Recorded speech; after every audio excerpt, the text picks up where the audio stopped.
may ano talaga na pattern recognition. Kita yung pattern. Ayan yung pang mahirap na i-gamitin ng AI. Yung pattern recognition na yan.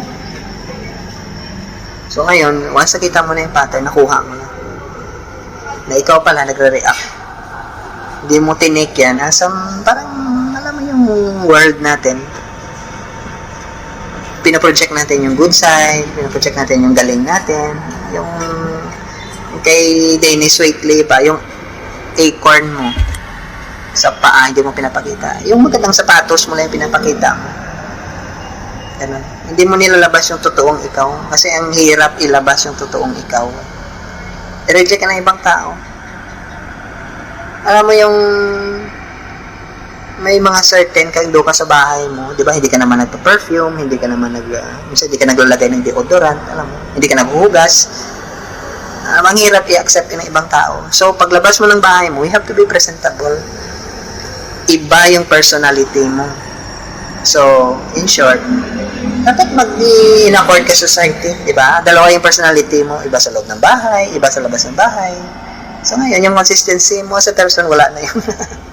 So, ngayon, yung ibang nagpa-practice, katulad kay Gurdjieff, yung pag-train nila is, you may act na parang similar sa public.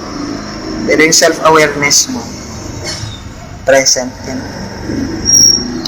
So, this world, para siyang theater. Yung mga naive, hindi nila nakikita na theater. Kaya nga, very saleable yung work ni Robert Greene, 48 Laws of Power, The Art of Seduction.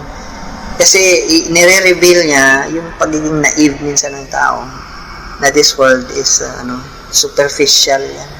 Pag nilabas mo yung totoo yan, ewan ko lang.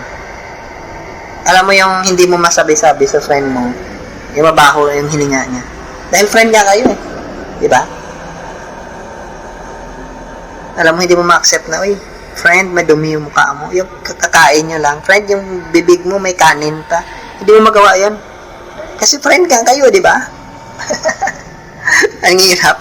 Baka ma-embarrass siya o saka mapahiya siya. Baka sipahin ka niya sa circle of friends niya. Ganun. So, kaya may dressing practice yung mga Japanese. Hindi kailangan pa impeccable ka, including yung pag-tie mo ng yung belt mo. Ganun yan. Para maganda ka tingnan sa public.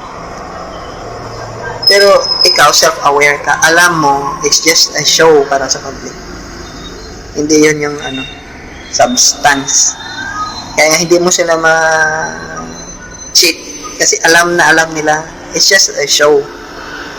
Ngayon, hindi ka marunong makisakay sa uso, hindi ka marunong sumayaw, akala mo yun yung totoo. Ganon. So, yun yung purpose ng in reflection sa Yi Jing, Book of Changes. Nag-change yung consciousness ng tao, yung awareness. Ganon din yung tarot, nag-change yun.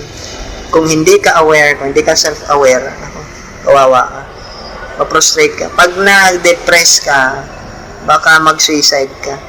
So ngayon, napaka-naive ng perception mo ng world. Nakakala mo, si boss mo, dahil inakbayan ka, dahil pinraise ka, galing yan sa puso ni boss, hindi yung motivational tool. Ganun siya. Nakala mo, kilala mo yung tao, nakikita mo yung heart niya. Hindi ka naman trained sa spiritual practice. Yung mga spiritual practitioner talaga na masyadong evolved, nakikita nila yung yung etheric at saka astral, etheric at saka aura ng tao, na pag nagsinungaling siya, kahit anong sabihin niya, nagbabago yun. Nakikita nila. So, kahit nasabihin mong mahal kita, pag yung aura mo, nag-iba yung kulay niya, at saka may plano kang patayin siya, nakikita niya yun. So, okay lang. Well, sasabihin niya sa'yo, sige, I love you. Pero alam niya, kasi nakikita niya. Nagbago yung energy sa katawan. Kaya nga, yung mga energy healers na yan, yan?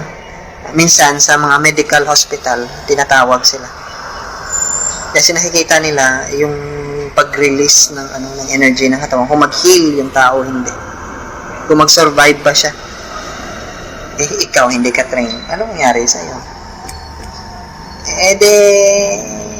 Kung hindi ka careful, yung mind mo magkikipaglaro naman. Alam mo yung shadow work mo, yung nagbo-boxing kayong kalaban mo, sarili mo mismo, akala mo yung ibang tao. Blind ka. Wala ka sa reality na sinasabi mo. Yung reality na sinasabi mo, nakikipaglaro yung mind mo sa'yo. Nag-split siya, gumawa siya ng isang tao, para naging maskara siya ng ibang tao, tapos nakikipag-away ka. Sarili mo yun eh. Ganon siya. So ngayon, hindi mo ma-accept kasi hindi mo nga masabi sa public. Ganon ka.